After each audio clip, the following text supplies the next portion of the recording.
Soy Nieves Blanco, estoy recién aterrizada en esta institución, he llegado ayer, me voy a dedicar al ámbito de programación como directora de programación. Lo primero que me gustaría es darles la bienvenida a todos a esta casa, como ella me la está dando a mí misma, y espero tengamos una relación continuada y fructífera. Me es muy grato ver que todos están presentes y pendientes y queriendo participar en un evento como el que se está organizando por Casa América. Tengo que agradecer a mi equipo y a mi predecesor que haya puesto en marcha esta iniciativa. También quiero dar muy especialmente la bienvenida a Laura Hochla, que es consejera adjunta para Asuntos Económicos de la Embajada de Estados Unidos, y me gustaría resaltar la colaboración estrecha que han tenido y han venido teniendo con esta institución y que pensamos que perdurará y que será igual de fructífera que hasta el presente. Querría también dar las gracias calurosas a Ediciones Casiopea, que ha sido fundamental para la realización de este acto y que espero también podamos mantener con ella otras colaboraciones en el futuro. En realidad, al aterrizar aquí en Casa América, he descubierto que dedica un espacio a las cuestiones de género. En un mundo ideal hubiera preferido que no hubiera la necesidad de dedicar un espacio a este asunto, pero una vez que es así, que esa necesidad existe, descubro gratamente la sensibilidad de Casa América con este asunto y con aportar un grano de arena a cómo se pueda colaborar a que los asuntos de género sean tratados con seriedad, sean discutidos y sean reflexionados. Descubro igualmente con gusto que las cuestiones de género están presentes en la programación a través de diversas iniciativas y colaboraciones. De hecho, el ciclo Pensar América y Pensar España fue una mesa redonda que tuvo lugar en abril y que puso de manifiesto, dio la oportunidad de pensar sobre 3 movimientos, Ni Una Menos, Me Too y otro relativo a la caja de Pandora, en los que pues otra vez vamos a darnos la ocasión de discutir, de conversar y de profundizar sobre este tema. Ahora, sin más dilación, doy la palabra a Laura Hochla, que va a introducir la sesión de hoy dedicada a pioneras del feminismo americano. Muchas gracias.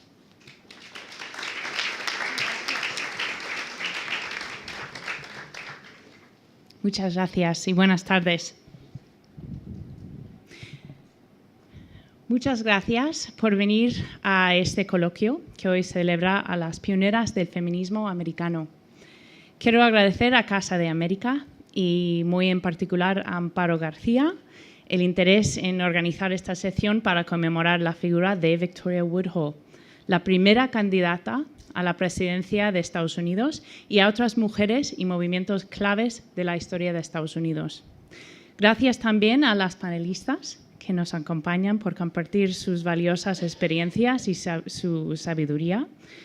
Carmen de la Guardia, profesora del Departamento de Historia Contemporánea de la Universidad Autónoma de Madrid. María Castejón, profesora, escritora y crítica de cine. Y a la moderadora de este encuentro, Pilar Tejera, de Ediciones Casiopea. Casa de América es la fundación que mejor evidencia en España las fuertes relaciones existentes entre los países americanos. Como institución abierta y plural que es, se ha convertido en el lugar de encuentro obligado para cualquier cita importante. Por ello, deseo expresar a su director, Santiago Miralles, y a todo su equipo el agradecimiento de mi embajada por acoger este evento. Me llena personalmente de orgullo, además, estar aquí esta tarde porque, como diplomática, creo firmemente que las voces de las mujeres son críticas para la seguridad global, la prosperidad y la paz. Las mujeres de las que hoy hablaremos han sido fundamentales para inspirar los mensajes de coraje y liderazgo que vemos hoy en día. Esa fuerza y valentía está presente en Estados Unidos y definitivamente lo está también en España. No hay más que ver cómo la sociedad civil que ha movilizado y ha salido a la calle en ambos países para visibilizar y defender los derechos de las mujeres.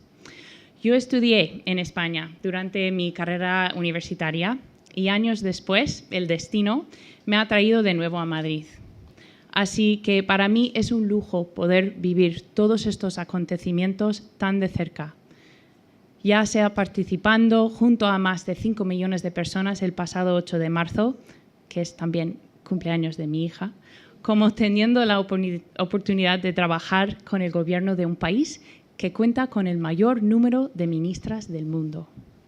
Por supuesto, queda mucho por hacer en ambos lados del Atlántico y en mi caso como consejera adjunta para Asuntos Económicos en la Embajada, buscando oportunidades para garantizar el empoderamiento de las mujeres a través del acceso y la oportunidad económica que reduzcan la brecha de género.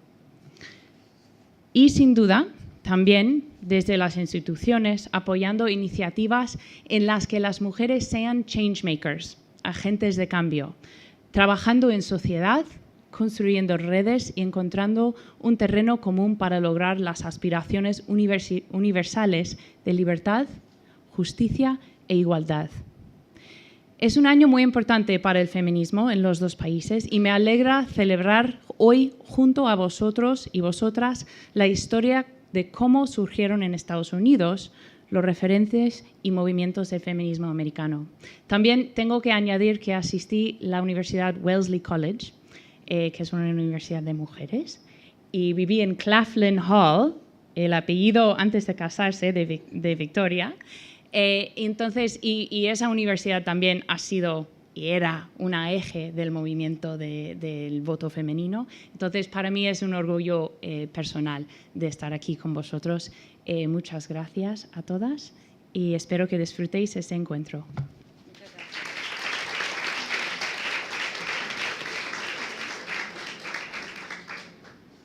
Buenas tardes, soy Pilar Tejera. No sé si se me oye bien. Sí. Hemos sacado unos palillos en una sala de al lado a ver quién empezaba y me ha tocado el más corto, así que empiezo yo. Yo soy una enamorada de las mujeres pioneras del 19, dediqué 18 años de mi vida, aparte de hacer otras cosas, a leer sus historias. Y cuando creé el sello editorial Casiopea quise desfibrilar algunas historias, rescatarlas del olvido y traducir al español algunas biografías de ellas. Y Victoria Woodhull es una de ellas. Cuando vinimos aquí a Casa América proponiendo crear una charla, un debate sobre ella y otras mujeres, tuvimos una cálida acogida, con lo cual yo también agradezco a esta casa que nos hayan respaldado en la iniciativa y a las dos compañeras que comparten mesa conmigo. Lo cierto es que de vez en cuando, yo voy hablando según me va viniendo las cosas, o sea que hablaré un poco a matacaballo. Hay personas excepcionales que surgen de vez en cuando y algunas son mujeres y otras son hombres, pero las mujeres de una época determinada son doblemente excepcionales porque las cartas que les repartieron en la partida eran bastante peores que las que tenían los hombres y tuvieron que luchar mucho más por lo que querían, ya fuera en el ámbito cultural, la música, los viajes, las exploraciones, la política o lo que fuera.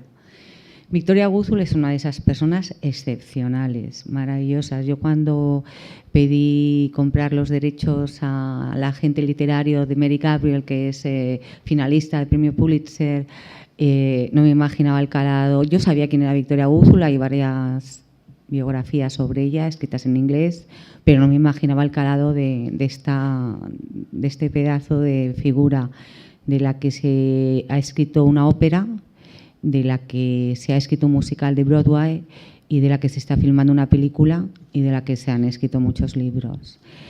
Este año se celebra el 150 aniversario de... Bueno, se celebra por un lado, que también nos atañe, el primer centenario del sufragio femenino, de la primera época del sufragio femenino en Inglaterra, pero también se celebra 150 años de la llegada de Victoria Woodhull a Nueva York, cuando está a punto de cambiar historia de la lucha por los derechos de la mujer en el mundo anglosajón. Digamos que es una época muy efervescente, interesantísima. La segunda mitad del siglo XIX, porque las mujeres hasta este momento han estado actuando de forma independiente, pero se empiezan a organizar en grupos, se empiezan a organizar clubs, empiezan a organizar federaciones y a luchar como un ente conjunto por lo que ellas desean conseguir, que no es nada más ni nada menos que ser consideradas individuos de la sociedad con pleno derecho.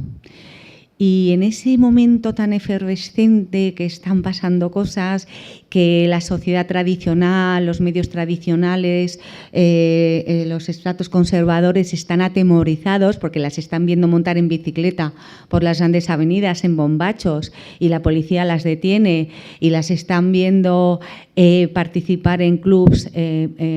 Bueno, en el 48, Seneca Falls, en Nueva York, Estado de Nueva York, se celebra el primer comité de derechos de las mujeres y van cientos de mujeres con Lucrecia Mott y Elizabeth Cady Stanton y Susan B. Anthony, las grandes pioneras del feminismo estadounidense. La gente tiembla. La gente tiembla porque dice, bueno, ¿qué está pasando aquí? Que se me están agrupando y que se me están revolucionando. Y en este ambiente tan rico en matices, en que las mujeres están viajando por el mundo, están manifestándose con pancartas por las grandes avenidas, están formando clubs, llega Victoria Woodhull a Nueva York, recién terminada la guerra civil, bueno, 2 o 3 años después, del 61 al 65, la guerra, sí, en el 65 termina, pues en el 68 llega ella sin $1 en el bolsillo, una mujer que ha nacido en un pueblo, en una ciudad pequeña de Ohio, de la América profunda, hija de un delincuente de poca monta, sin ninguna educación, hija de una familia numerosa, que ha estado recorriendo los campos en barbecho de los Estados Unidos, en carromato, trabajando, ganándose la vida como clarividente y sanadora espiritual, en estas especie como de circos ambulantes que existían antes, cuando el de Coca-Cola pues empezaba también a moverse por el país. Y ella se ha casado, la han casado a los 14 o 15 años con un hombre que le dobla la edad y del que tiene un hijo con discapacidad y, bueno, pues un alcohólico que la maltrata. Y ella ya con 15 años se hace la firme promesa de que algún día va a ser líder del movimiento feminista y va a luchar para que ninguna mujer tenga necesidad de vender su cuerpo, ya sea mediante la prostitución o el matrimonio, a cambio de alguna seguridad económica. Y que una niña madre se haga esta promesa a esa edad y en esas circunstancias, bueno, ya dice mucho de ella. Ella era una mujer bellísima, carismática, hipnótica, no hay más que ver su foto, que volvía loca, la gente no podían dejar de mirarla, en una época en la que las sufragistas tenían problemas para llenar las salas y los hombres, desde luego, no iban a sus meetings. Y en el caso de Victoria Woodhull, cuando ella empieza a actuar como conferenciante por todo Estados Unidos por los derechos de la mujer, hay colas fuera, la gente se queda afuera y pagando entrada. Ella se gana la vida, sí, o sea, realmente era una mujer carismática, atractivísima, con una fuerza tremenda, con un tesón. Era una figura renacentista, sin duda. Una persona que descolló por delante de sus contemporáneos y que a mitad de su vida, en el meridiano de su vida, había hecho lo que la mayor parte de sus coetáneos no habrían hecho ni en 3 reencarnaciones. Se había casado 3 veces, había recorrido Estados Unidos dando conferencias, había sido aceptada para pronunciar un discurso famosísimo que publicaban todos los diarios estadounidenses ante el Comité del Congreso de los Estados Unidos, la primera mujer en ser escuchada allí. Se me escucha, ¿verdad? Estaba demasiado cerca. Había fundado un periódico, el primero periódico anglosajón en publicar el Manifiesto Comunista de Karl Marx, el primero que se atrevió a hacerlo. Había fundado una agencia bursátil en Wall Street, la primera fundada por mujeres, la funda ella y su hermana, sin saber nada de bolsa.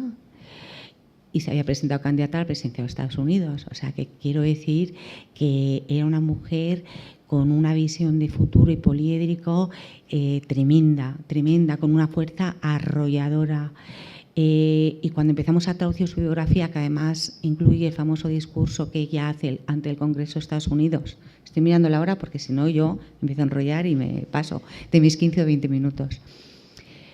Vamos a ver, cuando termina la Guerra de Secesión hay una 13ª enmienda a la Constitución de Estados Unidos que prohíbe la esclavitud. Luego hay una 14ª enmienda, y aquí entra Victoria Woodhull, y una 15ª enmienda a la Constitución. La 14ª lo que hace es, digamos, contemplar la obligación de los Estados a proteger a los habitantes de estos estados, de los Estados Unidos. Habitantes, no ciudadanos, considerados hasta entonces como ciudadanos. Y aquí se contempla a los negros como habitantes. Es decir, se les reconoce el mismo derecho que a cualquier otro ciudadano. La 14ª enmienda de la Constitución, que es mucho más amplia y contempla muchas más cosas, pero es fundamental en la historia de Estados Unidos, y la 15ª enmienda les reconoce el derecho al voto. ¿Qué pasa? Que por otra parte están las feministas, todas feísimas, vestidas de negro, unas señoras, bueno, pues muy pioneras y muy luchadoras, pero bueno, que lo que están haciendo es manifestarse y solicitar el voto. Entonces llega Victoria Woodhull al Congreso de Estados Unidos cuando se la admite y sencillamente da un giro a esas proclamas de derecho del voto a la mujer y dice, no, es que no tenemos que pedir nada. Es que la 14ª y la 15ª enmienda ya nos lo reconoce, porque se contempla en la obligación de proteger a todos los habitantes de nuestro país, en la 14ª enmienda, y en la 15ª el derecho al voto a todos ellos, sin distinción de raza, de credo, de religión, de nada. Con lo cual nosotros somos habitantes y no se especifica nada en función de género, con lo cual no tenemos que pedir nada. Sencillamente ustedes están incumpliendo la Constitución. Bueno, aquello que ahora se dice aquí así tan fácilmente, que era un revuelo tremendo. Y digamos que Victoria Woodhull plantea una nueva visión de los derechos de la mujer, que además pone de manifiesto, dando ejemplo de que la mujer puede valerse por sí misma cuando abre su agencia bursátil, que el día que la abre, en 1870, febrero de 1870, hay miles de personas alrededor en la calle esperando negociar a través de su agencia los valores, porque es una cosa inédita, hasta en los cristales intentando ver a ella y a su hermana, porque es una auténtica revolución. En una época en la que se está planteando si la mujer tiene derecho a montar en bicicleta. Ella se atreve a montar una agencia bursátil en el corazón financiero de la ciudad más potente del mundo. O sea, lo hace. Pero es que, aparte de proclamar el derecho de la mujer a trabajar y a valerse por sí misma, ella va más allá y intenta que la Constitución cambie, se amplíe, que en la política se contemple la modificación de los derechos laborales de los trabajadores, de la creación hasta de una institución internacional que dirima los problemas internacionales que ahora existe con la OTAN, que tenga su propia armada internacional, cosas que, bueno, pues 50 años antes de que la mujer finalmente tenga derecho al voto en Estados Unidos, con la aprobación de la 19ª enmienda a la Constitución, ella ya está planteando en su periódico, está planteando el derecho a la educación sexual, algo que hoy todavía nos escandaliza, que en las escuelas a lo mejor a mucha gente no se implante educación sexual. Ella lo está pidiendo en 1870, está pidiendo la legalización de la prostitución, está pidiendo que las mujeres tengan derecho a cortarse más las faldas si quieren, largo de las faldas, se utilicen bombachos para ir en bicicleta si quieren, a la alimentación vegetariana, a un montón de cosas que en ese momento la gente alucina, porque es una persona del siglo XXI nacida en el siglo XIX, es una adelantada a su época, y es una maravilla leer su discurso, es una maravilla seguir su vida, sus 3 matrimonios cuando ella llega a Inglaterra y se exilia, porque ella, bueno, es encarcelada varias veces, se sienta en el banquillo un montón de veces, acusada de prostitución, de distribuir a través de su periódico pornografía, comparte cárcel con presos peligrosísimos, se arruina, la sociedad le da la espalda, cae en el descrédito, se tiene que exiliar. Y cuando llega con 39 años, pues digo que debía ser una mujer impresionante, ¿eh? Después de 2 matrimonios y varios amores en el camino, por cierto, que durante muchos años vivió con 2 de sus maridos al mismo tiempo. O sea, que ella ponía en marcha esas proclamas de amor libre en sus propias carnes y demostraba que la seguía. Imaginaros el escándalo de la época. Pues llega derruida, destruida, con casi 40 años y está una tarde en el Albert Hall para dar una charla y llega un multimillonario, John Smith, un banquero de una familia conocidísima en Inglaterra, y cuando se sienta a escucharla se queda apabullado y se hace la promesa a la salida de que se va a casar con ella. Y ella tiene casi 40 años y se casan. O sea, no voy a contar más porque no quiero acabar de contar la biografía de Victoria Woodhull. Realmente es una delicia sumergirse en esta era que se filmaba en blanco y negro, que había otra dimensión del tiempo, que el tiempo transcurría sin esa inmediatez del WhatsApp, que había paciencia, que se escribían cartas y se esperaban en los post office que llegara la correspondencia de ultramar. Es una época riquísima y me encanta que hoy nos hayamos reunido aquí para repasar un poco a estas figuras que, como Victoria Woodhull, tuvieron las narices de ponerse el mundo por montera, de romper los cánones y de demostrar que si alguien quiere algo, eso que se hizo ahora tanto, pues realmente, aun siendo mujer en el siglo XIX, se podía conseguir, incluso siendo una iletrada, sin educación, hasta abrir la primera agencia bursátil en Wall Street. Hoy que estamos votando, que a veces nos digan, ¡ay, qué pereza ir a votar, me voy a quedar en casa! O voto en blanco. Yo pienso muchas veces, con lo que les ha costado a estas señoras de faldas largas que pudiéramos votar y pudiéramos elegir la carrera que estudiamos, pudiéramos elegir, bueno, y no podemos elegir el trabajo que tenemos porque cogimos trabajos basura porque no hay otra opción, pero bueno, ha habido una época en la que podíamos elegir en qué trabajar y podemos elegir si casarnos o no, si divorciarnos o no, si viajar o no, en fin, estas cosas que estas señoras, a base de huelgas de hambre, que las alimentaban a la fuerza, las encarcelaban, las pegaban, las discriminaban, las criticaban, incluso las arrojaban objetos por las calles, pues lucharon para conseguir.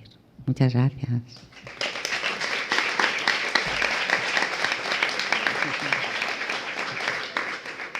Muchas gracias, Pilar. Bueno, pues vamos a seguir hablando de pioneras.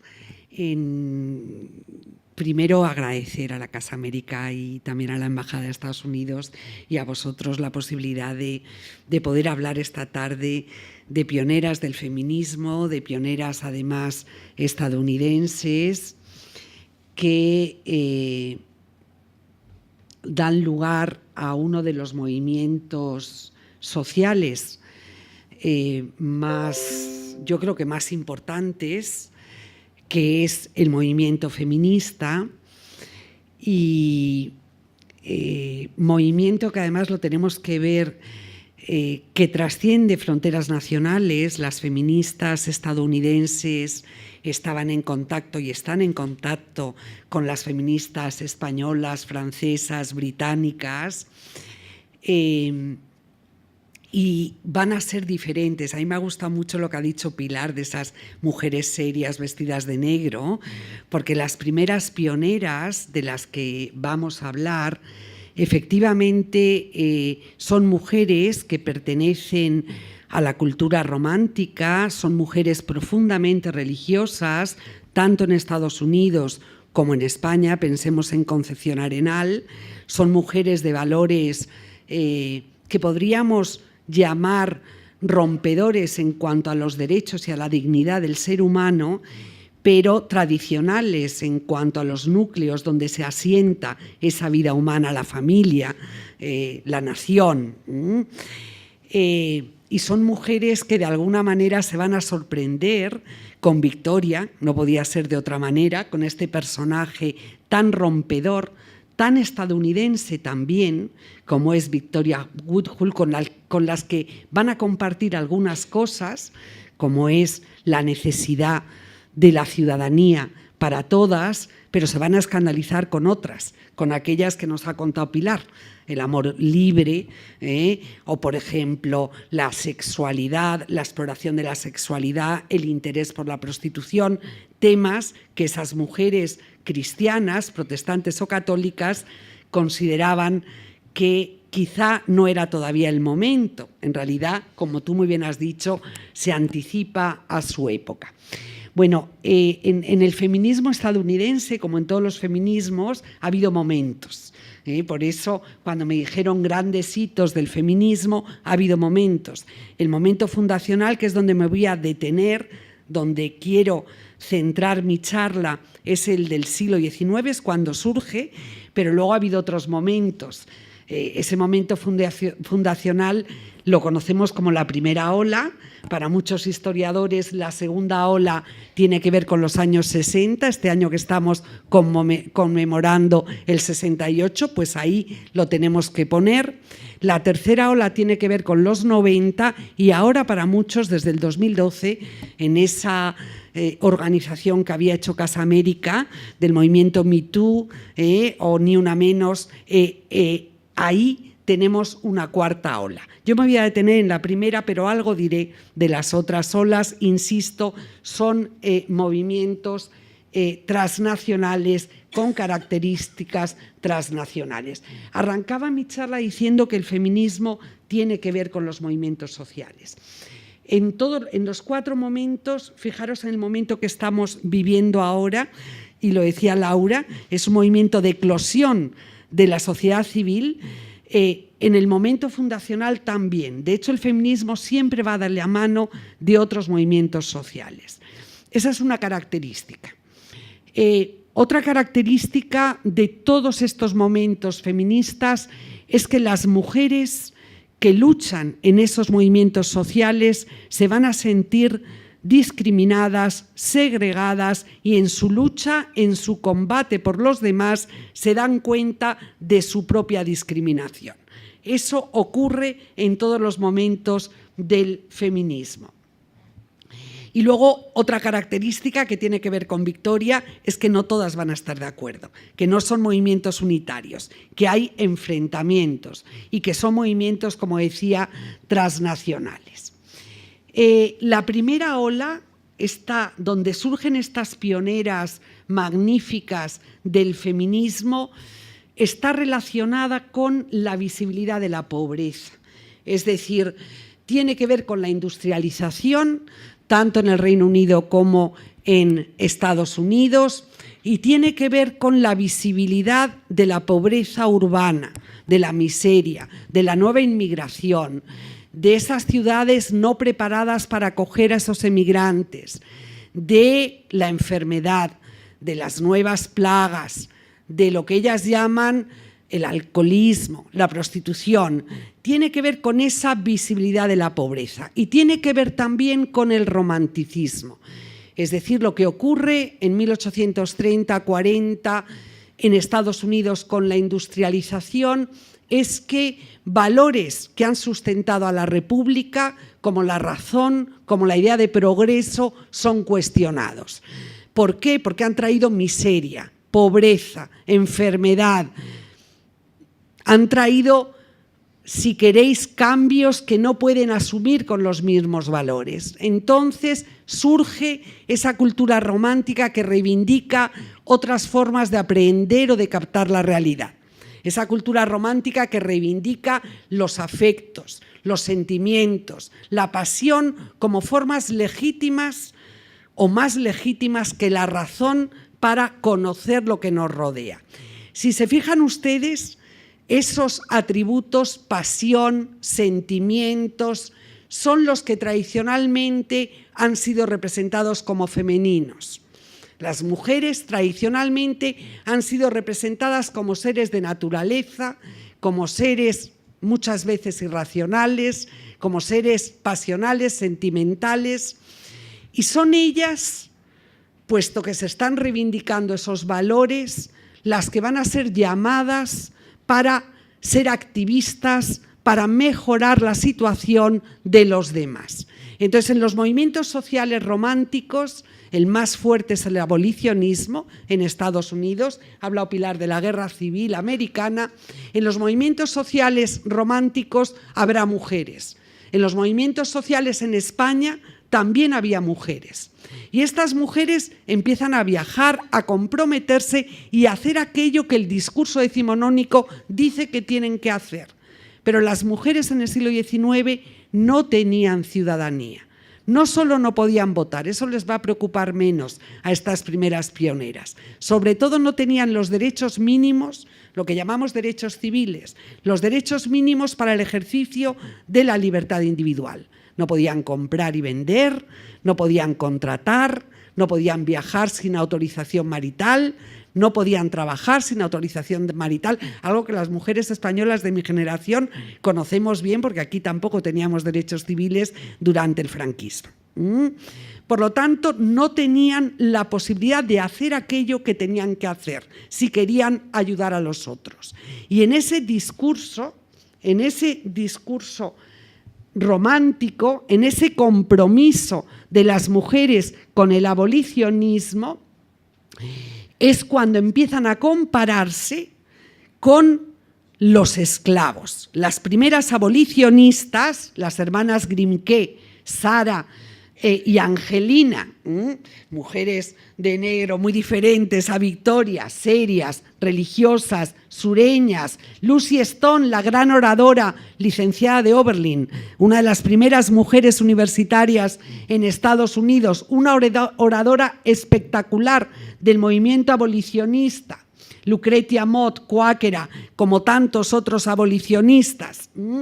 Mujeres que se comprometen con el abolicionismo y que en ese compromiso se dan cuenta que no pueden llevar a cabo aquel mandato que la cultura romántica les da como seres de naturaleza, como seres pasionales. Les faltan derechos, les falta ciudadanía y empiezan, cuando hablan de los esclavos, a compararse con ellos, a llamarse las esclavas blancas del norte. En ese movimiento, en la Convención Antiesclavista de Londres, donde muchas americanas atraviesan el Atlántico, van llenas de ilusión, acuden, se encuentran que van a estar segregadas, las esconden detrás de unos cortinones de terciopelo, no les dejan hablar, solo les dejan escuchar, por supuesto, no pueden votar. Cuando salen de esa convención, dos de las grandes feministas americanas, Elizabeth Cady Stanton y Lucretia Mott, salen, nos lo cuenta Elizabeth en sus memorias, diciendo, cogidas del brazo, diciendo: tenemos un pez mucho más grande que freír, tenemos que organizarnos, tenemos que luchar por nuestros derechos. En Seneca Falls, como muy bien dijo Pilar, se reúnen estas pioneras por primera vez y hacen un manifiesto precioso, la Declaración de Sentimientos, que imita y corrige la Declaración de Independencia de Estados Unidos. Lo corrige porque allí donde aparece el Reino Unido aparecen los varones y allí donde aparecen las colonias americanas aparecen las mujeres. Culpan no a Jorge III, en este caso a los varones, de esa situación indigna de menores de edad que la historia les ha deparado. Exigen derechos. Pero ojo, en Seneca Falls no son sufragistas, hablan del voto, pero el voto va a ser controvertido. Cuando falta ciudadanía civil, política y social, la que va a preocupar de verdad a las mujeres religiosas es no tener aquellos derechos que le permitan apropiarse de su destino. Es decir, los derechos civiles, la capacidad de elegir, la capacidad de estudiar, la capacidad de casarse, la capacidad de divorciarse, la capacidad de trabajar. Esos son los derechos que exigen en Seneca Falls. Aquí tenemos una representación de algo que van a organizar y, sobre todo, volviendo a lo que decía Pilar, surge un movimiento organizado por primera vez, un movimiento de mujeres que deciden reunirse cada año, que deciden todavía exigir solo derechos civiles, aunque empiezan a hablar también de los derechos políticos, de la capacidad de elegir y de ser elegidas. Esas primeras posiciones van a ser corregidas muy pronto. Estas mujeres, lo hablábamos antes, María, ¿son mujeres de clase media? No, clase media alta, son mujeres acomodadas, mujeres profundamente religiosas, con un discurso no tan universal. Es un discurso romántico y no es tan universal. Y empezamos a ver que desde 1848, desde Seneca Falls hasta que se presenta Victoria a las elecciones presidenciales, empezamos a ver que lo que vamos a tener es una corrección de ese primer discurso. Primero tenemos a esta gran abolicionista, nacida esclava, luchadora por los derechos, por supuesto, de los afroamericanos, pero también por los derechos de las mujeres, que va a improvisar uno de los discursos más bellos del feminismo, que es Ain't I a Woman. Es un discurso que pronuncia en una de las convenciones que siguen a Seneca Falls, en la de 1851. Y allí lo que dice es: ¿y yo no soy acaso una mujer? ¿Vosotras de qué mujeres estáis hablando? ¿No ampliáis el feminismo a las mujeres afroamericanas? ¿No ampliáis el feminismo a todas aquellas que no son de clase media? ¿No ampliáis el feminismo a las mujeres trabajadoras? Esa es una primera corrección. La segunda corrección es que después de la guerra civil y de esas enmiendas de las que ya ha hablado Pilar, 14ª, 15ª enmienda de la Constitución, en donde por primera vez la palabra male, la palabra varón, aparece para limitar un derecho. En esas enmiendas se conceden derechos civiles y políticos, aunque luego hay un periodo triste de la historia de Estados Unidos, la reconstrucción, donde esos derechos se suspenden, pero la Constitución señala esos derechos de ciudadanía para los afroamericanos. No se habla de las mujeres, no se habla de las feministas, sino que por el contrario aparece la palabra varón, limitando a los afroamericanos que van a tener los derechos de ciudadanía. A partir de ese momento, las mujeres feministas ya no lucharán solo por los derechos civiles, sino que lucharán también por los derechos políticos. Tendremos enfrentamiento, porque algunas van a ser más radicales. Elizabeth Cady Stanton quiere la abolición, no, quiere luchar por el feminismo con un grupo sufragista de mujeres y que pidan la ciudadanía política de forma inmediata, mientras que Lucy Stone lidera a otras sufragistas que piden la ciudadanía cuando el problema afroamericano se haya solucionado. De la tercera corrección no voy a hablar, que es la de Victoria Woodhull. No vamos a hablar de ella porque han hablado mucho y muy bien, pero tiene que ver con el amor libre y con los intereses de clase. Perdón. Yo, si me permitís, este paréntesis para publicidad mientras se recupera un poco la voz.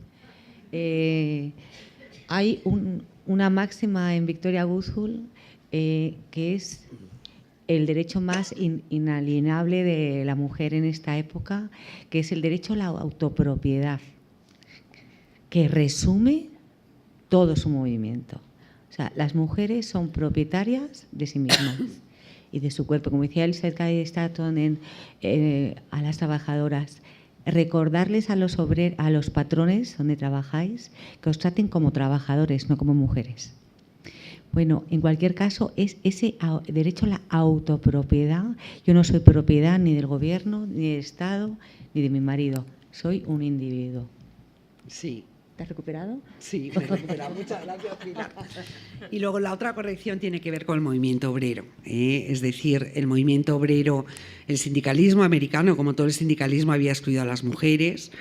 Las mujeres trabajadoras eran muchas, en el caso de Estados Unidos, una nación de migrantes. a comienzos del siglo XX 5 millones, lo que constituía un quinto de los trabajadores estadounidenses. Las condiciones, igual que nos ocurre en la actualidad, eran mucho peores. Jornadas laborales más largas, salarios peores, condiciones de trabajo pésimas.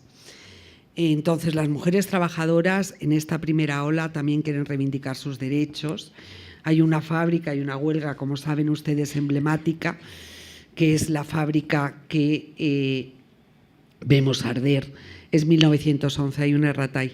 Es la fábrica que vemos arder a comienzos del siglo XX en Nueva York, una fábrica de trabajadoras textiles, que además estaba situada en los 3 últimos pisos de un edificio de 10 pisos, con unas condiciones pésimas, solo una salida, 2 ascensores, uno no funcionaba, y con material inflamable que va a ocurrir lo que todos pensaban que podía ocurrir, que va a ser un incendio.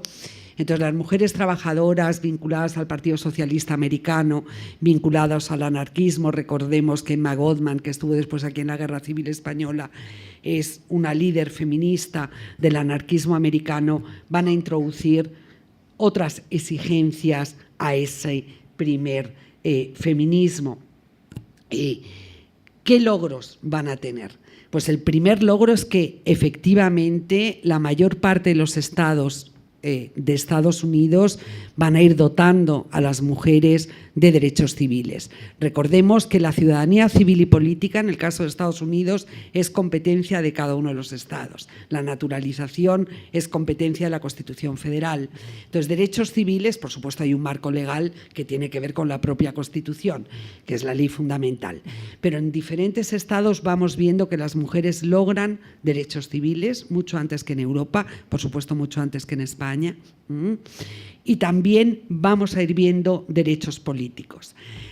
Los derechos políticos, de todas maneras, tuvieron mucho que ver con la propia historia de Estados Unidos, porque se van a dar primero en los estados del oeste. Para que un territorio se convierta en estado se necesita la emisión de 50.000 votos y, lógicamente, los territorios quieren ser estados de pleno derecho. Por lo tanto, aquellos territorios del oeste van a comenzar dando derechos de ciudadanía a las mujeres. El primero, como todos sabemos, es Wyoming, muy pronto. Estamos hablando de 1869, seguidos de Colorado, Utah y así sucesivamente hasta que llegamos a la 19ª enmienda, donde ya se otorga la ciudadanía política también a las mujeres. Estamos hablando de 1920. Derechos civiles, derechos políticos. De lo otro solo voy a decir 2 cosas. La segunda ola coincide con las movilizaciones sociales del 68. De nuevo, las mujeres se implican mayoritariamente en la lucha por los derechos civiles y en partidos radicales como el partido Pantera Negras van a ser, según ellas, humilladas, no van a darles responsabilidad política, se les va a ofender y van a empezar a reflexionar sobre su propia situación. Hablamos de los 60, que es la década que sucede a los 50, donde se produce lo que Betty Friedan llama la mística de la feminidad. No solo en España los 50 son años de retorno al hogar. En Estados Unidos también, después de la Segunda Guerra Mundial, el modelo de mujer, que se ve muy bien en el cine, es un modelo tradicional, es un modelo de retorno. Betty Friedan, en La mística de la feminidad, nos habla del dolor que le causó creerse que la vida en un suburbio, en un barrio residencial llena de electrodomésticos, le iba a causar la felicidad. Se encuentra muy joven, no es su caso, pero sí es el de sus amigas, divorciadas, con los hijos mayores, sin profesión y abrazada, como ella dice, con mucho humor, a una tostadora o a una lavadora. Empiezan a reflexionar y a profundizar en los derechos, crean la NOW, que es nada menos que la National Organization for Women, y que van a exigir iguales salarios, iguales condiciones de trabajo. Es un feminismo de la igualdad.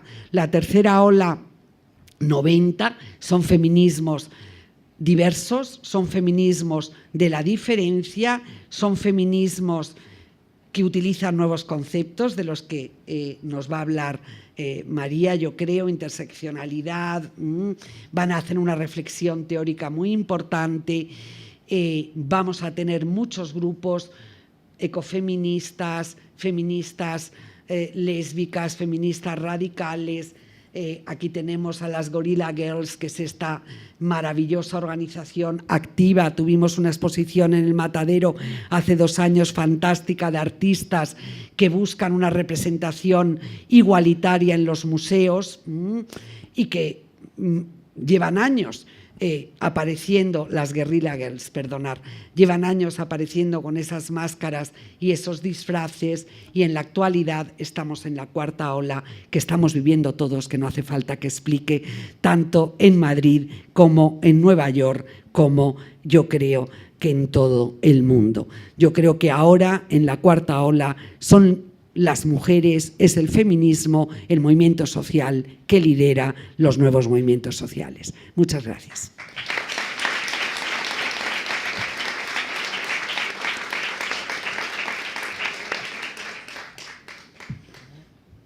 Hola, buenas. ¿Se me oye? Sí, ahora sí.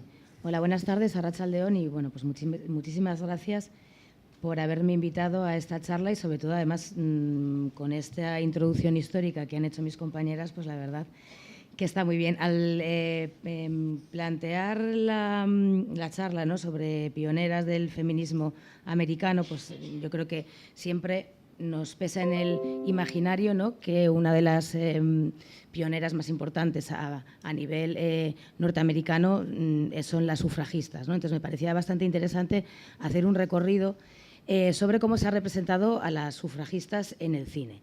Decir que, bueno, voy a hablar de muchas cosas en muy poco tiempo, ¿vale? Empezamos, ¿no? Pues bueno, ahí tenéis, no sé si os suenan un poco, pues vamos a hablar de un poco de Mae West, de un fragmento muy cortito, vamos a hablar de las bostonianas y también vamos a hablar de Ángeles de Hierro. No sé si os suenan estas referencias cinematográficas. Vale. Claro, lo que tenemos que tener en cuenta cuando hablamos de cine y de representaciones, que hablamos de representaciones de la historia, ¿no? Siempre el cine no es un reflejo de la realidad, el cine es la interpretación de quien se pone detrás de la cámara, ¿no? Entonces, claro, cuando analizamos películas o analizamos series desde el punto de vista de la historia, ¿no?, como van creando genealogía, tenemos que tener en cuenta los códigos cinematográficos. Ahora que comentaba mi compañera Carmen el tema de la mística de la feminidad, pues si habéis visto la serie Mad Men, no, seguramente que sí, pues el personaje de Betty Draper, o sea, tú te puedes leer a Betty Friedan y puedes leer un montón de libros y tal, pero ves a Betty Draper y la mística de la feminidad te atraviesa, ¿no? Entonces, siempre que hablamos de imágenes tenemos también otro tipo de interpretaciones y otro tipo de códigos. Por eso pone ahí, ¿no?, códigos cinematográficos cuando estamos viendo una película. ¿Qué vamos a buscar cuando vamos a una película? Pues bueno, si vamos a ver una película sobre sufragistas, nos va a hablar de sufragistas, pero el cine tiene que tener amor, el cine tiene que tener aventura y sobre todo una película tiene que tener ritmo, ¿no? Entonces, todos estos elementos se tienen que fundir con la historia. Y bueno, esto, pues hay una parte de la historiografía que le parece una aberración, pero hay otra parte de la historiografía que nos parece algo completamente maravilloso y muy interesante. ¿Por qué? Porque las películas y las series tienen una épica, ¿vale?, que de otra manera no se puede conseguir. Si tú vas a buscar mujeres como historiadora a las fuentes tradicionales, las mujeres no están, ¿no? Pero si tú ves una película y te están contando esa historia, tiene esa épica que además tanto necesitamos. Si algo está caracterizando a esta cuarta ola de los feminismos, ¿no?, que hay, pues ahora el feminismo por todos lados, ¿qué hacemos con el feminismo? Pues bueno, hemos llegado al momento por el que tanto hemos estado luchando, ¿no?, y ahora tenemos que construir también un poco de épica. Que esa épica vendría un poco pues del movimiento Me Too, pero no solamente del concepto, sino de todas las actrices, todos esos discursos que ha habido en las galas de premios y en los Oscar.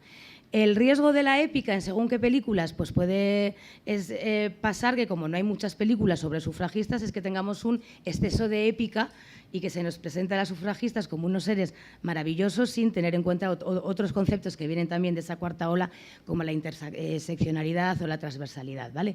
Algo que tienen de bueno el cine y las series es el tema de la difusión y sobre todo de que llegamos a entrar en un discurso mainstream. Pues seguramente que la película Sufragistas, aunque sea de las sufragistas inglesas de Sarah Gabron, que es muy reciente, pues igual alguien despistado pues fue al cine y de repente se encontró con esa historia épica de las mujeres y la conquista de la lucha del voto, que no solamente era el tema del voto, sino que era mucho más, ¿no?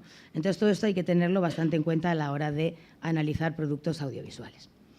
Entonces, bueno, por una parte nos vamos a encontrar con referencias esporádicas, que es lo que vamos a ver en el Every Day is a Holiday, que es una película del 37 de Mae West, que son 3 segundos.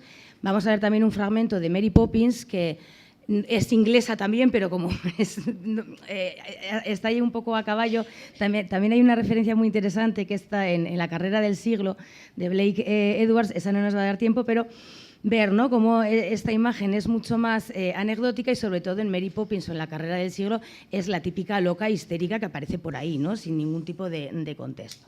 Y luego terminaremos con películas centradas en la temática específica de las sufragistas, que serían Las bostonianas del 85 y Ángeles de hierro. ¿Alguien ha visto Las bostonianas? ¿Sí? Sí, por ahí, ¿no? ¿Y Ángeles de hierro? Bueno, ¿es Ángeles de hierro o Ángeles con mandíbulas de hierro? Es una película de la HBO y que curiosamente no está en el catálogo de la HBO. Vale, entonces vamos a ver fragmentos, estos fragmentos de algo esporádico, ¿vale? Ya os digo que esto es súper cortito. No sé si se oye.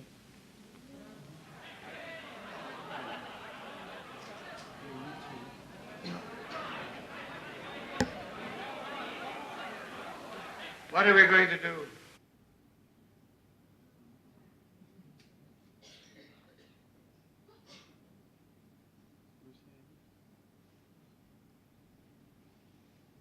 No se oye, no me importa tanto para este fragmento porque está subtitulado, como veis.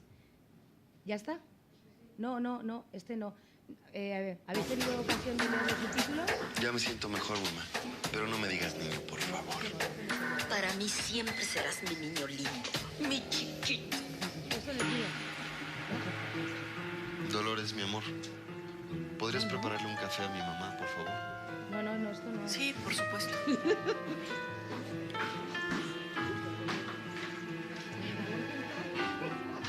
Mamá, necesito pedirte un favor.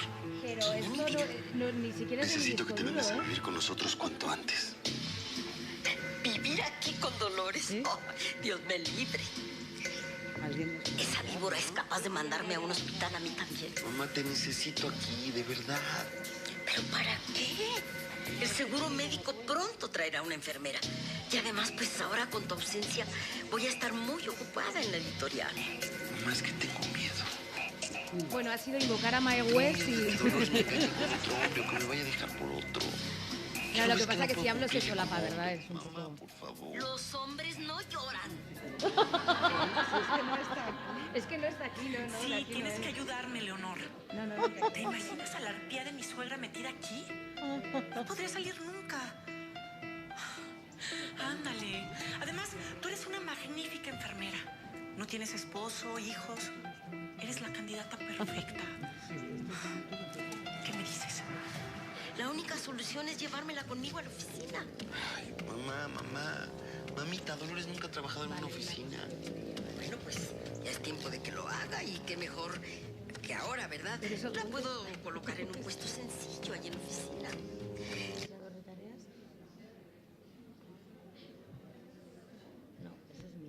Tenga la mente ocupada y no piense en perversiones. Mamá, no son perversiones.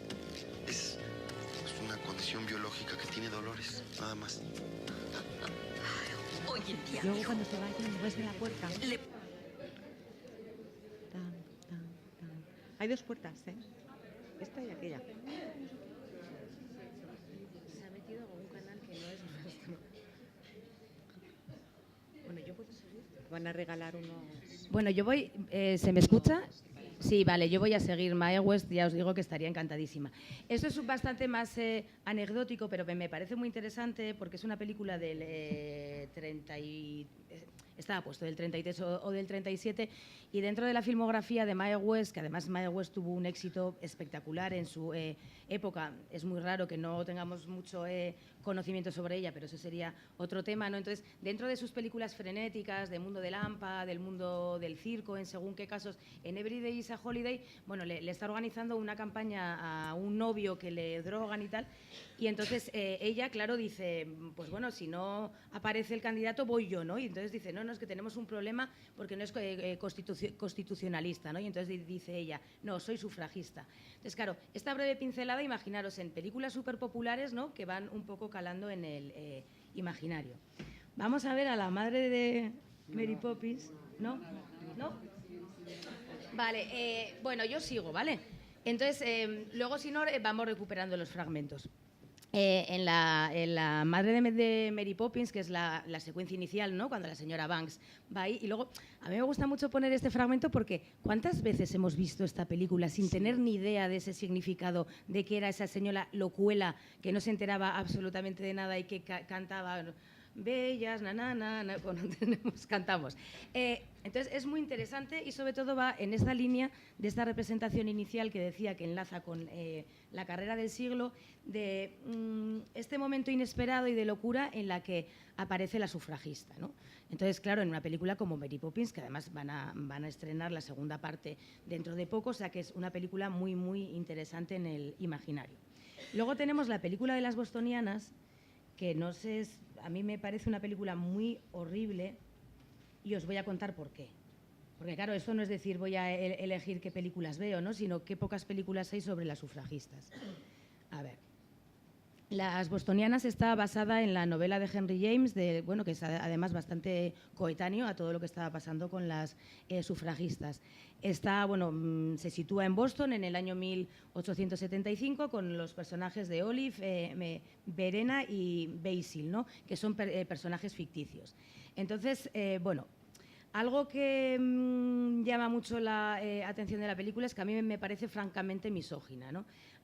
Por la representación que se hace de las sufragistas. Además, el casting es raro porque el galán protagonista es Christopher Reeve, ¿no?, el que hacía Superman, ¿no? Entonces, es un tema de casting que no llega a encajar.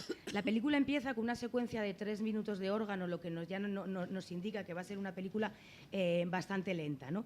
Entonces, se centra sobre todo en todo el tema de la moral victoriana, porque sí que es verdad, ¿no?, también lo que comentaba Carmen, que es muy fácil, por una parte, decir, la señora Banks de Mary Poppins eran mujeres privilegiadas, pero para las mujeres de burguesas y de clase social alta, romper con lo que se esperaba de ellas, que lo único que tenían que hacer era parir hijos y perpetuar la estirpe, también fue muy difícil.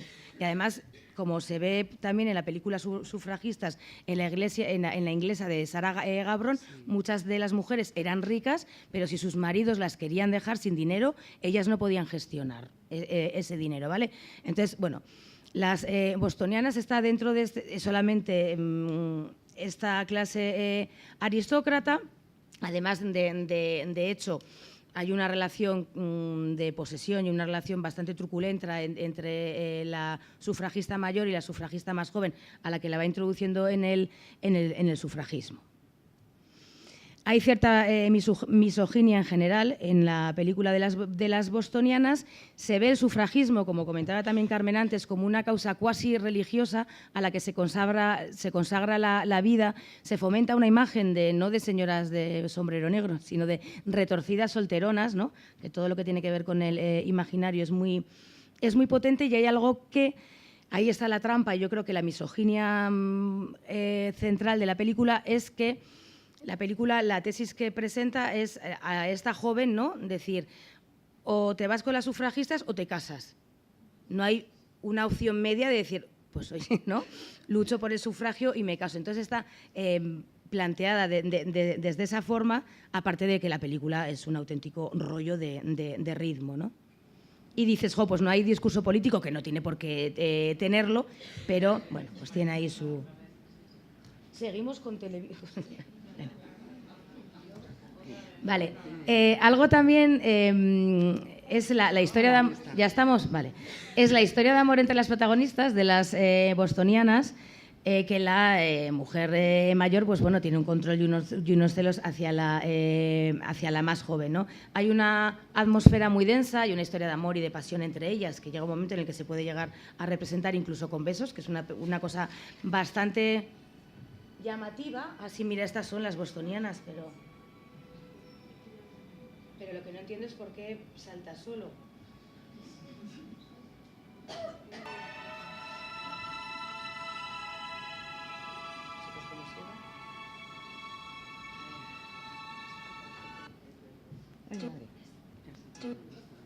Do soft and No, soft. yo no he hecho nada, ¿eh?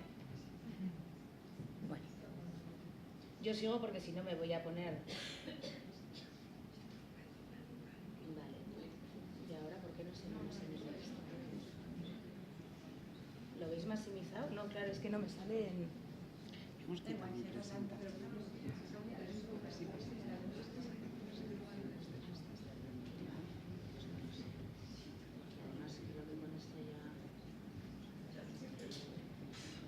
Entonces, ¿qué hago? ¿Lo apago y lo pongo otra vez?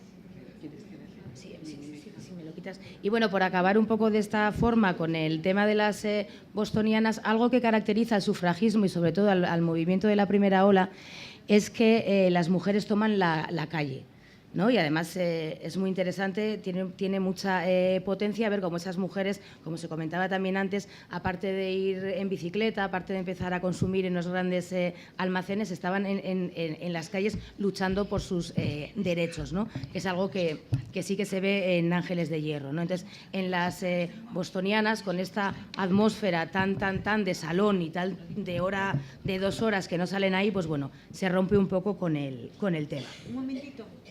Si alguien se está conectando con el móvil al vídeo de las bostonianas, que es lo que puede estar interfiriendo la señal, que no lo haga. Bueno, que puede ser una opción que esté ocurriendo.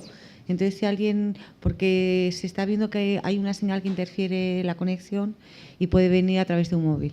Bueno, estas cosas de la tecnología de ahora, que desde luego Victoria Woodhull y todas estas, y las bostonianas no tenían. Vale. Claro, la próxima es Ángeles de Hierro o Ángeles con mandíbulas de hierro, pero aquí sí que me apetecía ver más fragmentos. Mary Poppins está más en el imaginario, ¿no?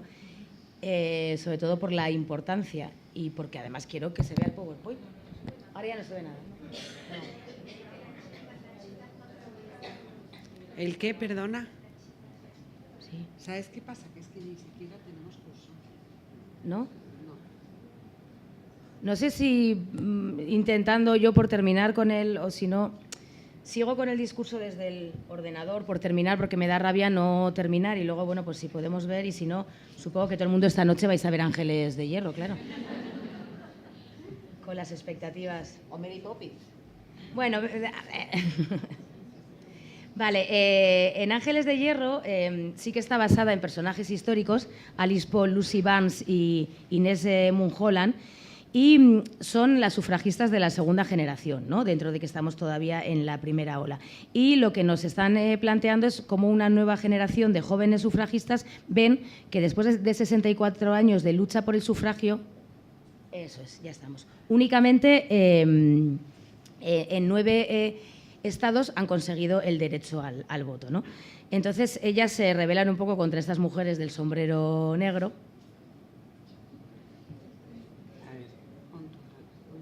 ¿Pero esa es la mía? No. No, si no es que no está. ¿Estamos? Vale. Entonces, bueno, ellas se rebelan contra estas mujeres, ¿no? Que decíamos antes del sombrero negro, que pobres, que les estamos dando hoy una caña de la leche, pero sí que es verdad que además la película, así como las bostonianas, empieza con esa secuencia de 3 minutos, es que la conté, de 3 minutos de órgano, pues en Ángeles de Hierro comienza con las 2 protagonistas que se quieren comprar un sombrero, ¿no? Entonces, hay una intencionalidad fílmica muy consciente por romper con esa imagen que sí que fomentaban las bostonianas de ese feminismo de noviciado, ¿no? De que si eres feminista y luchas por el sufragio no te puede gustar lo bonito, ni los sombreros, ni los hombres, ¿no? Entonces es muy interesante, más allá de que sea un poco tendencioso, hacer este análisis de una película del 85 y de otra película del 2004. ¿Vale? Entonces hay una nueva imagen de las sufragistas que además se habla, ¿no? Durante la película, como solteras, como jóvenes. Es muy interesante. Por eso hablaba de todo el tema de la interseccionalidad y por eso también cuando hablamos de construir esa épica, muchas veces desde el propio feminismo se nos olvida hacer una historia con espinas, porque todo tiene sus contradicciones, sobre todo para no incurrir en los errores pasados, ¿no? Entonces, hay conflictos con las sufragistas anteriores, pues por objetivos, por luchas, ¿no? Y creo que en ese sentido la película es muy interesante, ¿no? Y rompe con esa visión idílica del feminismo como algo unitario.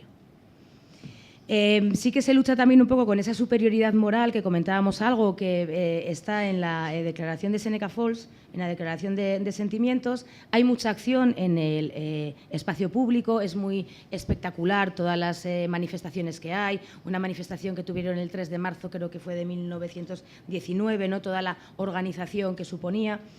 La estrategia a la que se enfrentan, porque claro, está muy bien contado también en la película, como cuando estalla la Primera Guerra Mundial hay una prioridad de conflictos, ¿no? Además, esto se ha ido viendo en la lucha de las mujeres siempre. La transición, pues no era vuestro momento. El 15M tampoco era el momento. La Primera Guerra Mundial, todas a casa a tejer calcetines y ya no se puede estar de manifestación en frente de la Casa Blanca. Entonces, ellas siguen, las sufragistas, y tienen pues un gran rechazo, ¿vale? Y algo que es muy importante, esto el tema de la épica, que insisto mucho porque a todo el mundo nos hace falta esa épica, y el tema de la interseccionalidad, que entra todo el tema de clase, todo el tema de raza y todo el tema de edad. Entonces, no sé si me atrevo a intentar ver algún vídeo, lo intentamos y si no, pues abrimos turno de preguntas o lo que...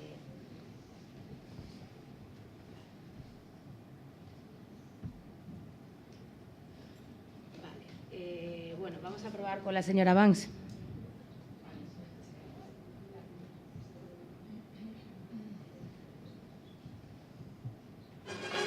Fiero soldado con faldas soy, en pos del derecho del voto voy, que adoro al hombre no hay ni qué decir, pero todos juntos son inaguantables. Señora Banks. Hoy las cadenas hay que romper, en dura lucha por libre ser, y nuestras dignas sucesoras cantarán al ser mayores.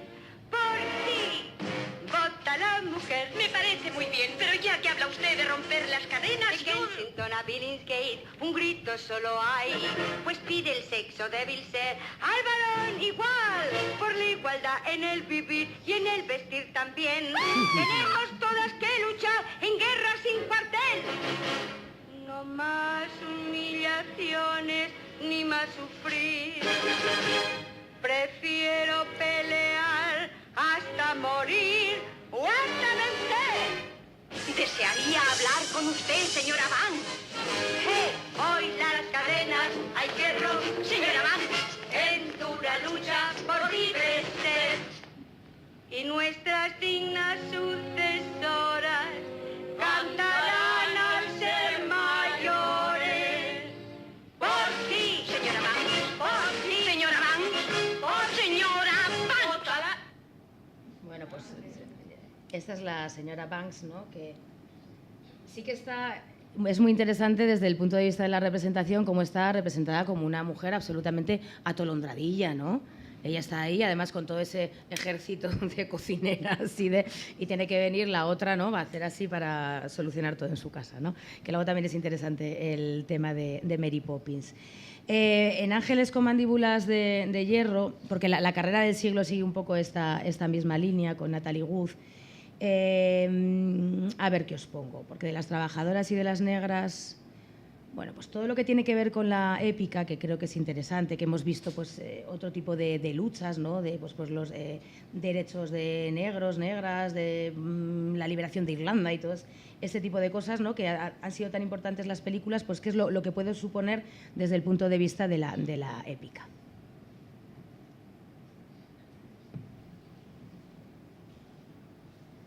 piquetes son contra el cargo del presidente. No tiene nada que ver con el señor Wilson y mucho que ver con el cargo que ostenta. Pero él es el responsable del trato que recibe. Se oye poco, ¿verdad? Ah, ¿no? ¿Se oye bien?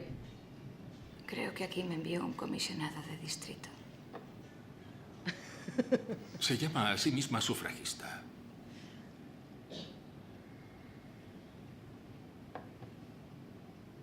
Sí. Hábleme de su causa. Hable libremente. Explíquese. ¿Ha entendido la pregunta? Me ha pedido que me explicara.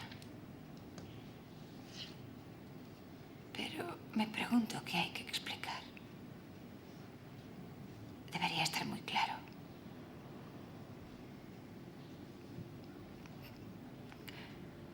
Mire en su propio corazón.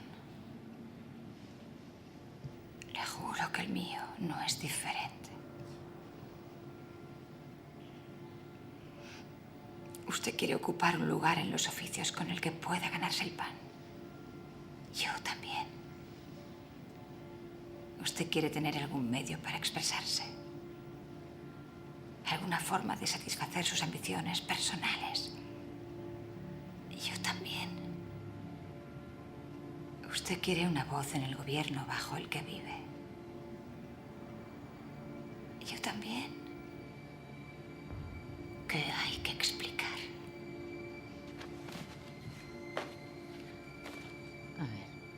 Claro, entonces, en este breve fragmento que hemos visto, ¿no? Está Hilary Swank, ¿no? Que es la prota que ha pasado por todo el proceso de la cárcel, de alimentarla a la fuerza. Entonces, bueno, claro, te la ponen ahí, ese primer plano que se va alejando con esa música, y entonces todo eso que tiene que ver, ¿no? Con salir del cine así, ¿no? Con decir, joder, qué bien, ¿no?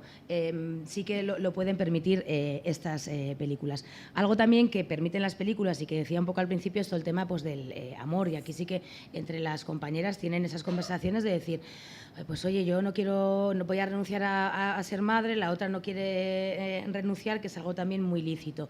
Entra el tema del amor, tiene un pretendiente, la protagonista, la que acabamos de ver, que no quiere, y es Patrick, bueno, el que hacía de doctor protagonista en Anatomía de Grey, ¿no? Entonces también, si te meten un galán, pues lo ves de otra manera.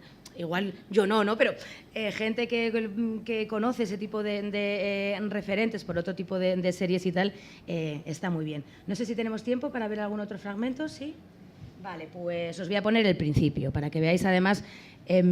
Claro, muchas veces cuando recuperamos la genealogía feminista a partir de imágenes y de vídeo, que es algo que también se ha roto con las nuevas generaciones, hemos tenido siempre como esa tendencia de música color lavanda, música súper tranquilita y tal, ¿no? Que cuando metes un poco de rock and roll, pues la cosa también cambia y nos acercamos a ese mainstream, y en el fondo también, si uno de nuestros objetivos es que el mensaje y que la historia se conozca, pues está muy bien. Entonces, bueno, pues vamos a ver un poco el principio de la película. Es un fragmento un poquito más largo, pero bueno. Carrie Cat está muy orgullosa de la campaña, así que felicítala. ¿Por qué después de 64 años las mujeres solo votan en 9 estados? ¿A cuántos años sale por estado? Felicítala tú. Si mencionas los años, no conseguiremos ni el membrete ni el puesto. ¿Prefieres subirte a una caja en una esquina o ir a Washington y jugar con los chicos mayores? Quiero que nos den el comité del Congreso. ¿Qué? ¿Te lo has tragado entero? Lo he estrangulado antes. La presidenta de la Asociación Nacional de Mujeres Sufragistas Norteamericanas, la reverenda Anna Howard Shaw.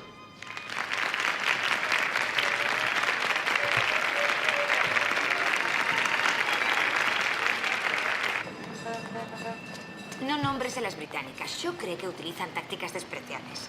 Pase lo que pase, no contestes mal. Sé educada. Siempre soy educada. ¿Cuándo no lo soy? Es el color. No va con tu pelo. La aprobación de una enmienda constitucional no es un objetivo realista. Podría llegar a serlo. En teoría, sí. En el futuro. Pero necesitamos más estados. Susan B. Anthony la pidió en el 68 y de nuevo Gracias en 1800. por la lección de historia. Si Susan B. Anthony estuviera viva, diría que 1912 es el futuro. La doctora Shaw y yo trabajamos codo con Susan y Elizabeth Stanton mientras usted aún iba en pañales. ¿Me haría el favor de no dar por sentado lo que ella pensaría sobre este tema? Me haría el favor de no dar por sentado lo que Susan pensaría sobre el queso. Trabajamos codo con Susan, mejilla con Susan. No soportaba el cheddar y odiaba el Munster. Una enmienda constitucional que le dé a la mujer el derecho al voto, suponiendo que no muriera en el comité, sería vetada en el Senado. Perderíamos tiempo y dinero, desaprovecharíamos la buena voluntad de los demócratas y pareceríamos niñas sin conocimiento político. Y les daría argumentos a nuestros oponentes. ¿Tiene alguna otra idea, señorita? Un desfile. En marzo, el día de la llegada de Wilson para la toma de posesión. Tenemos garantizada una gran asistencia y esperamos la publicidad necesaria por parte de la prensa. La señora Blatch me dijo que ustedes se conocieron en Inglaterra. Esas mujeres dan mala fama a las sufragistas. Es mejor eso que nada. ¿Cómo ha dicho? Lucy estudiaba en Oxford. ¿Qué? ¿Es cierto? A pesar de que simpatizo con las sufragistas británicas, no apruebo su metodología. Nosotras no tiramos ladrillos para expresar las ideas. Si las envío a Washington, quiero su palabra de que no utilizarán sus despreciables tácticas. La tiene. Bajo ninguna circunstancia me considero por encima de la ley.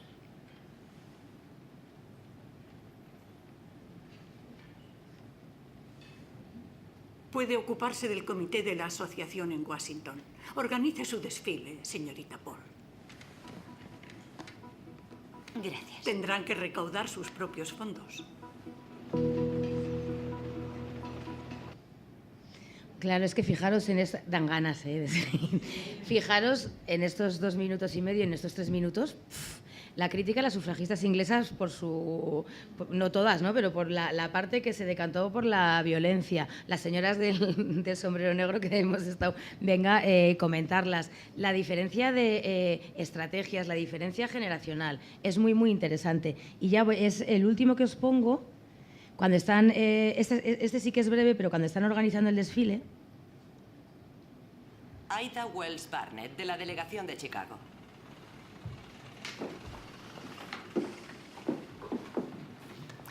Me han dicho que las mujeres negras marcharemos en una unidad separada. A la cola. Las sufragistas del sur amenazaron con retirarse. Temen que no sepamos seguir el paso. Se equivocan. No podemos permitirnos perder su apoyo, no con los demócratas en el poder. ¿Quiénes no podemos? ¿Las mujeres? ¿O solo las mujeres blancas? Oiga, un momento. Tenemos un objetivo. El sufragio. Si añadimos Si no nos otro defendemos tema... ahora, ¿qué nos pasará a las mujeres negras cuando ustedes obtengan el derecho al voto? Nos alejarán de los colegios electorales. Otros grupos de color se han comprometido. No es perfecto, pero hay que ser prácticas. ¿Disfrazar los prejuicios y llamarlos política?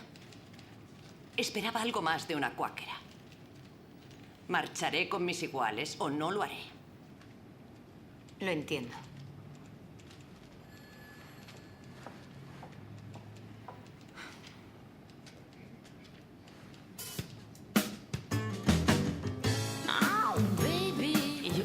Bueno, esto lo voy a dejar un segundo, que es divertido.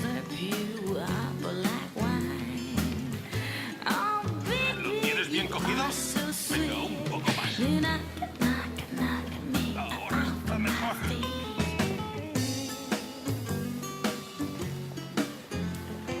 Vamos a ver, eso es. Bueno, esto no tenía nada que ver con el principio, ¿no? Pero ese rollo anuncio Coca-Cola Light, ¿no? De SEO, ¿no? Y también tiene su aquel, ¿no? El cómo ese solamente en un minuto, ¿no? Entra esa mujer negra y dice que qué pasa aquí, ¿no? Que solamente sois blancas. Entonces, bueno, es muy interesante ver, ¿no? Cómo construimos discurso, porque además esto es luego lo que va quedando. Y ya os digo, pues esto no estará ahora mismo en HBO, pero ahora que los consumos son de me siento delante de la tele, tengo 50.000 canales y de repente me puedo ver cualquier tipo de película, que estas películas lleguen a gente que no conozca mucho el tema o gente no muy convencida, yo creo que es muy interesante, ¿no? Ver cómo todo el tema de las representaciones es un mundo espectacular. Y creo que está bien, ¿no? Que estos breves... No hemos podido hacer un recorrido más amplio porque realmente tampoco hay... Seguro que hay alguna más, pero tampoco hay tantas películas que hayan representado a las sufragistas, ¿no? Entonces, desde esta referencia de Mae West tan corta, pero tan... con tanta simbología, ¿no? Por lo que ella fue y por lo que significó su filmografía, y luego esta representación también de tontuelas en películas que hemos estado viendo una vez tras otra sin darle ese significado, creo que es interesante, ¿no? Y luego, pues bueno, claro, todo esto se completa con la película Sufragistas, que es la norteamericana de Sarah Gabron, que también está muy bien porque además tiene unos códigos cinematográficos muy interesantes de que las sufragistas fueron realmente un peligro en las calles, un peligro público, y cómo las persiguió la policía, que es muy real, introduce ahí una trama policíaca de género cinematográfico que a la gente le engancha mucho. Entonces, bueno, con estas vicisitudes que hemos tenido, hasta aquí llega este recorrido cinematográfico por las sufragistas. Muchas gracias.